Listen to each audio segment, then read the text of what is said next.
नाजरीन अस्सलाम वालेकुम। भैंसा अपडेट न्यूज में आप तमाम का खैर मकदम है।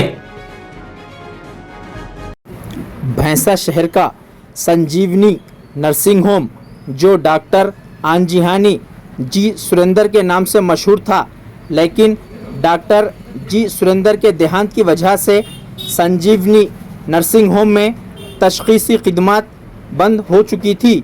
लेकिन संजीवनी नर्सिंग होम इंतज़ामिया ने हैदराबाद से डॉक्टर मुनी साहिद को तलब करते हुए तशख़ीसी खिदमात का दोबारा आगाज़ कर दिया और अवाम से भी शिरकत करने और तशख़ीसी खिदमात से इस्तिफ़ादे की ख्वाहिश की।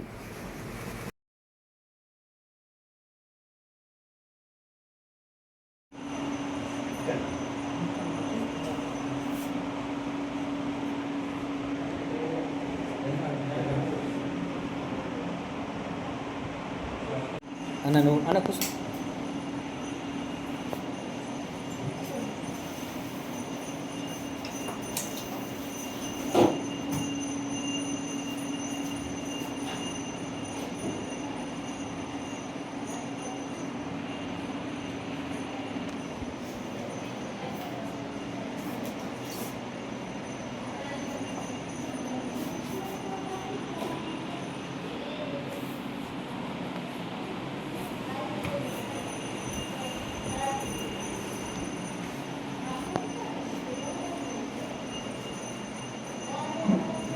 नाजरीन आपके अपने YouTube चैनल भैंसा अपडेट न्यूज को लाइक, शेयर और सब्सक्राइब जरूर करें।